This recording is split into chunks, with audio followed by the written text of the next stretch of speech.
Guys, welcome again to Earn Money at Home Worldwide. And right now we will have another video presentation. And this is part of Trading Tips 101 and ICT Simplified Mentorship. At sa ngayon, our video will be about market maker model. This will be an episode 1 since probably we will have a 3 to 5 episodes of market maker model. So, naririnig nyo na to. Ito yung mga tinatawag nilang MMXM model na tinuro ni primarily ni ICT. And ngayon is try natin na intindihin siya in Tagalog at in simplified manner. So, kapag ka nakakakita tayo ng ICT market maker model, madalas mapapansin natin ganito, no? Yan yung pinaka-model niyan. Okay? Ah, meron tayong mga initial consolidation, and then yung downtrend niya, and then yung uptrend niya. I hope bago natin i-discuss to mga guys, I hope you already understand at na intindihan nyo na yung basic market structure natin, yung lower high, higher low. Pero sa ngayon, I'll still discuss it to you. I'll try natin na i-discuss yan in simplified manner, yung ating high and lows. At least dapat guys, naiintindihan nyo na itong pinapakita ko ngayon, no? Unang-una, kailangan alam nyo kung uptrend ba ang market or downtrend. At the same time, for example, no, I'll just make sure na panoorin nyo yung video about bear. Meron tayong high and low. Nagkaroon ng breakup structure sa taas. So this is now our low. And then this is our high. So habang binebreak niya ang taas, pansin mo, nagkakaroon tayo ng uptrend. And then after that, dito hindi niya binrake ang taas, binrake niya ang higher low, nagkakaroon na tayo ng possible downtrend. So sa ICT, tinatawag tong market structure shift o MSS, and there is a complete guide paano nagkaroon ng MSS, which we will discuss in this series of video. Kung paano natin makukomplete yung market structure shift. Because not all breakup structure or change of character na tinatawag ng iba will considered a valid and high probability market structure shift. Okay, so at least naintindihan na natin to. And then in this video, what we will discuss is about first, the introduction of market maker model, and second, yung consolidation, and of course, the premium and discount array. At least naiintindihan niyo yun, yung premium and discount array. This will be our episode 1 of market maker model. So punta na tayo sa presentation natin. Discuss ko sa inyo yung mga mahalagang bagay and introduction to market maker model. So what is market maker model? When we say market maker model, these are buy and sell program. They are underpinnings of the market and how the algorithm moves price. So, kapansin-pansin yan guys na parang may pattern ang paggalaw ng presyo. Tataas yan, okay, in some point, then babagsak. I'm teaching Elliott Wave as well, the basic one. As you can see, meron tayong impulsive and corrective. And kung i-compare nyo ang market maker model, there is a very similarity about it, yung pag-angat at pagbagsak ng mga prices. Now, remember, we have price movement and normally we have consolidation. When we say consolidation, our price is just up and down. Okay? Pero it will not be perfect like this one na taas-baba siya. Pwede siyang mag-up and down na ganyan, and we will consider it consolidation. Okay? So that's important to know about the price movement when we are studying about this moneymaker series, no? Model. And we have expansion. Ibig sabihin, tumataas o binibreak niya. O tawag ng iba dyan, breakout. And then, reversal. Okay? So, at least na-understand yan. So, we have different type of reversal like this one. No? This is type of type 1 of reversal and we have type 2 of reversal. As you can see in this type 1 reversal, we created a higher high. Okay, kung pataas ang pinag-uusapan natin, then we will from upward magiging downtrend tayo. Uptrend magiging downtrend tayo. As you can see here, in this scenario, this is our higher high and this is our higher low. And then created another higher high and then break our higher low. Hindi niya na na-break yung higher. Then this is type 1 reversal. So just make sure na naintindihan natin yan. Then the type 2 reversal is before it did not create any higher high. Okay? As you can see here, this is our high and this is our low. Okay. Pero nag-create siya ng nagkaroon siya ng akala mo magre-retrace lang siya. But as you can see, dapat ito binibreak na niya. Binbreak niya yung pinaka-low dito. Pero ito yung mako-consider nating type 1 of reversal. Hindi siya nag-create ng higher high, but he broke the recent low. Ito kasi yung recent low natin. So na-break niya yan. So at least you have to understand our price movement. The price movement that we having in our in these models. Actually in the market, as you can see. So first, you have to understand there is a consolidation, or I'm telling it as a sideways. But remember, hindi yan literally na sideways. Up and down, and then there is a possible breakout or expansion, and then magre-reverse na tayo. And others are calling this liquidity grab. At least you have idea, o stop hunt. Now, once na alam nyo na yung price movement, remember that everything starts with consolidation. Okay. Once we said consolidation, ayan yung kaninang sideways. Anong susunod sa consolidation? Lagi yan susundan ng expansion. Take note, after ng expansion, magkakaroon ng possible retracement or reversal. Okay? Retracements mean kung uptrend dyan, mag-uptrend pa rin tayo. Pero kung reversal, kung uptrend dyan, magda-downtrend na tayo. Okay? And then, tandaan nyo, hindi pwedeng mag-consolidate, then diretso kaagad na retracement. So, what does it mean? So, for example, this is our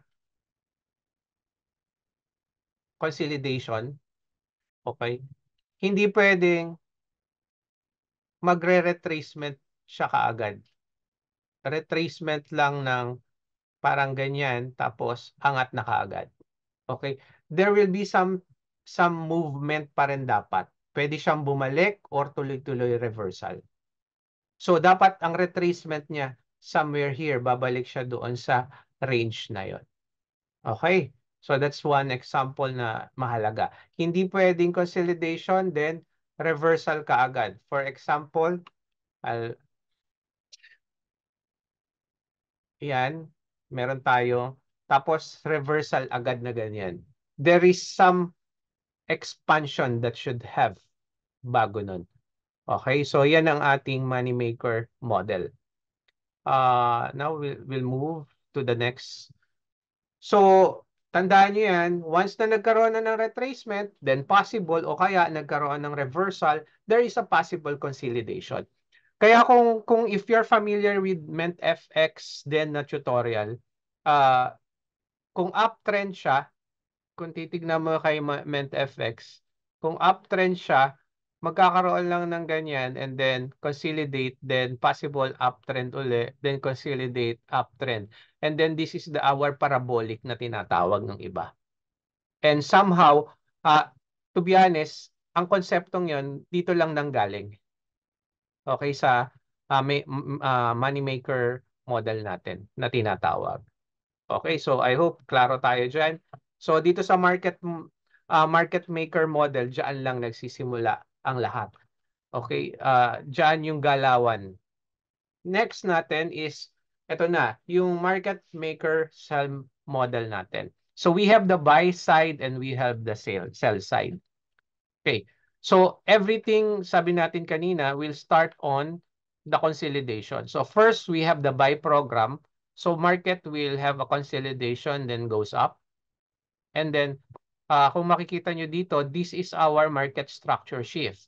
In our market structure shift, just to give you a glimpse of it, na magkakaroon tayo ng rally o tinatawag nilang displacement, a big movement pababa, which will have a choke na mas kilala ng mga SMC. But for ICT, it is called market structure shift.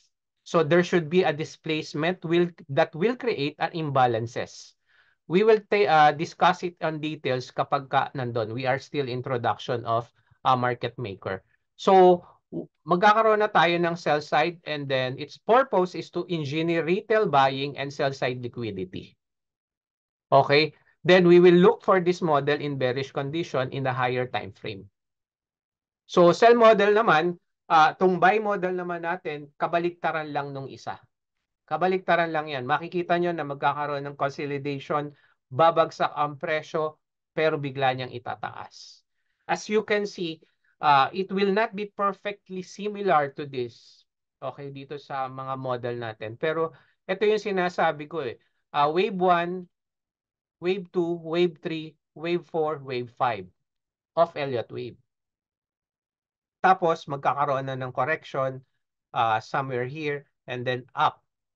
Now, with this scenario sa market maker buy model, we are not looking about wave na tinatawag.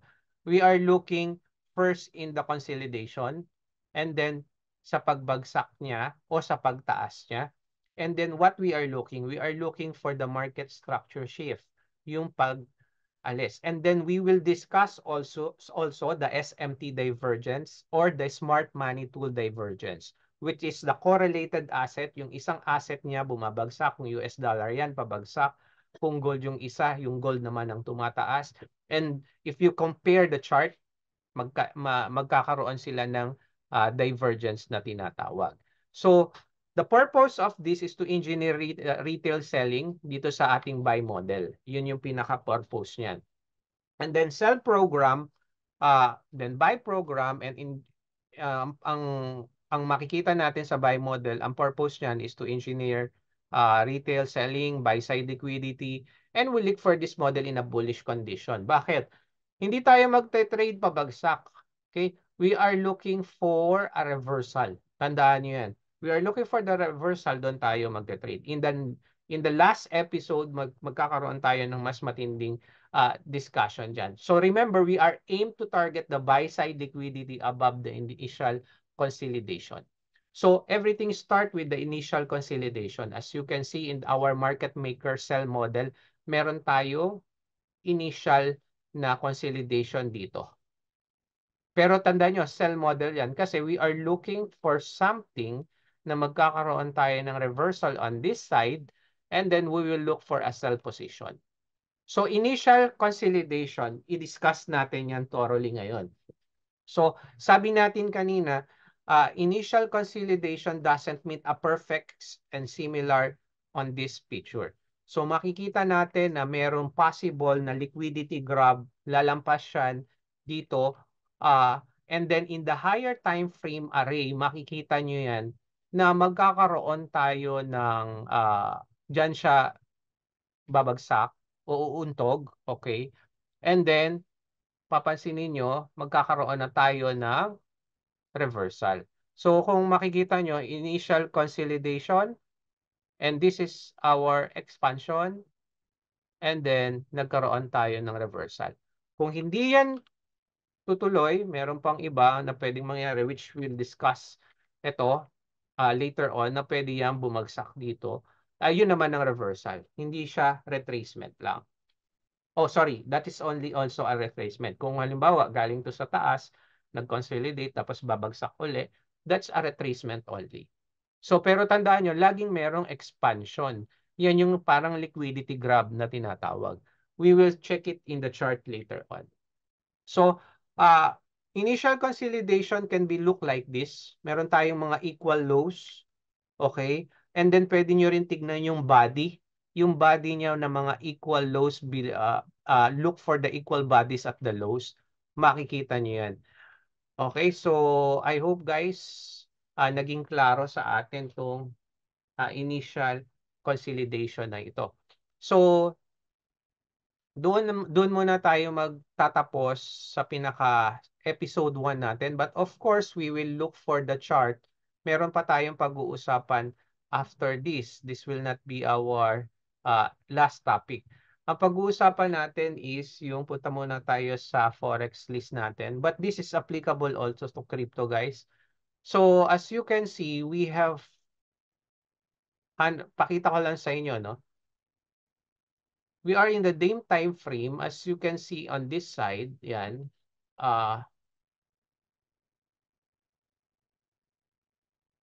Create tayo ng, we'll have some. So dito nag-create ng higher high, binrake niya yung higher high. Pagdating dito, hindi niya na binrake. But as you can see, ito na yung pinaka-recent low natin, right? Pinaka-recent high. So as you can see, this is our recent high and this is our recent low. And what happened? Nagkaroon tayo ng breakup structure o yung market structure shift. As you can see here, hindi siya nag-create ng bagong high. And that's it. Naputol na siya, kumbaga. Okay. Now, i-discuss ko lang sa inyo yung premium and discount arrays, which is very important. Okay? Bago natin ituloy itong topic na to. So, I'll create a chart para makita lang nyo. So, yan. And then, let's make it down. Okay. So, ang premium discount array ay napaka-importante to check also if kung magkakaroon na ng retracement at uuntog doon, at the same time kung magkakaroon na tayo ng reversal. So what does it mean? Anong gagawin natin? So just for example, hindi pa natin nakikita to guys, dito lang tayo sa high and low natin. So this is our high and this is our low. So for example, yan muna. Okay. So what will happen is, kung uptrend tayo and possible retracement, I can use my fib. Okay, I can use my fib and the premium and discount array, which will have a 0, 0.25, 0.5, 0.75, and 1. What does it mean? Ang setting lang natin, apat lang yan. 0, 0.25, 1, 0.5, and 0.75. Ang ibig sabihin yan, ito rin yung tinatawag ni ICT na optimal trade entry, na sa area na to, from 50, 75 maximum sa 1, pwedeng mag-retrace ang market. Ibig sabihin, dyan siya uuntog. Okay, so dito sa ginawa kong chart, almost 0.75% umangat siya. Okay, pagdating dito, kung tisilipin ko uli, sapol naman niya yung 50%. Ito, papakita ko sa inyo. So, yan yung premium and discount array na tinatawag, which is important also for our market maker model. So, halimbawa, ito, tapos ito, sisilipin ko kung saan siya nag-retrace. So, nag-retrace siya between 0.5 and 0.05.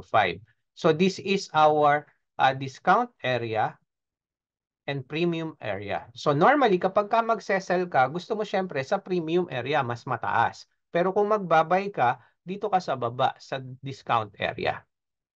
Now, kung mapapansin nyo dito, we have also a new high and break our low. Ito na yung naging low niya. Correct? So, kailangan pupuntahan natin yung premium naman niya. O, saan siya nag-retrace?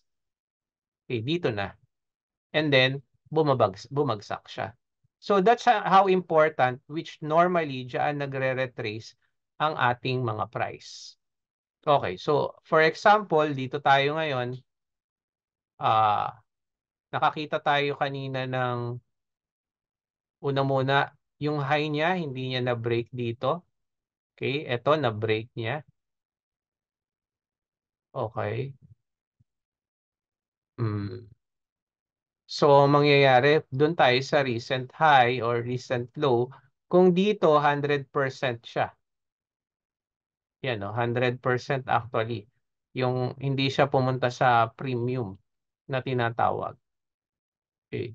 Pero yung retracement niya dito, yan, umabot ng almost 50 yung retracement niya dito. And then dito uli, okay, kung babalikan ko naman to, umabot ng 50. Just to give you a summary, so wag niyo gaano, at least magkaroon lang kayo ng idea. But we will move to doon sa mismong money maker natin na tinatawag, which is pinag-usapan natin na normally start tayo sa consolidation, expansion, then possible retracement or reversal. So hinahanap natin ang reversal. As you can see here, meron na tayong reversal dito nangyari. Pero kung titingnan nyo, binasag niya to, okay, binasag niya to, nag-reverse, ito yung point natin dyan. So, nagkaroon tayo ng, let's say, parang consolidation dito. Ayan. Okay, binasag niya to, nag-retrace siya, bumalik, retrace, basag. So, we have a accumulation there. If you can see here also, sa reversal na to, okay, sa reversal na to, nagkaroon tayo ng accumulation at makikita nga natin dito, both, no? Nagkaroon ng parang both side liquidity grab and then nag-pump na siya. So, from downtrend, naging uptrend tayo. Even here, you can see there is a consolidation. Then, nag-uptrend na tayo. Okay? So, makikita natin talaga na gumagana yung money maker model natin. Even this one, as you can see, we have a consolidation here. Okay? So, consider natin consolidation. So, uptrend tayo dito. Day time frame to, napakalaki niyan. Kaya kung papasukin mo yan sa 1 hour, 4 or 15 minutes, makikita mo yung malaking movement lalo. So, kung dito, makikita natin na nagkaroon tayo ng market structure shift somewhere here, okay, or here, okay, yung market structure shift na yan, and then nagkaroon tayo ng reversal. Pero sabi ko nga, sabi natin kanina, everything start with a consolidation. So hindi pwedeng, baka sabihin nyo, coach, bakit ito biglang nag-reverse? Mako-consider ba natin consolidation to? Yes. Mako-consider natin yung consolidation. And then kung makikita nyo, nag-consolidate yan somewhere here. Okay? And then, nagkaroon tayo ng retracement. Yan. Okay? Bago yan, umangat. So, that's it. Importante lang guys na maintindihan muna natin na everything start with consolidation. Yung price movement natin na consolidation, expansion, reversal, or retracement na tinatawag. So, on the next episode, i-discuss natin yung mas malalim nitong Money Maker series. Just comment below if you have some requests. But right now, and probably this will be my last technical analysis tutorial muna dito sa YT channel natin. Maybe this year, I'm not sure. This will be my last since napakarami na nating technical analysis. We will go on crypto and fundamentals, tokenomics, kung paano, especially maganda ngayong pasukin dahil nga bull run ngayon. But I decided to put this on YouTube channel kasi nga maganda tong market maker model na to ni ICT. So again, thank you again for watching here in Earn Money at Home Worldwide. This is the episode 1 of market maker model, and we will go to by next week, probably we will have the episode 2 and then episode 3 of the Money Maker series. Thank you again for watching here in Earn Money at Home Worldwide.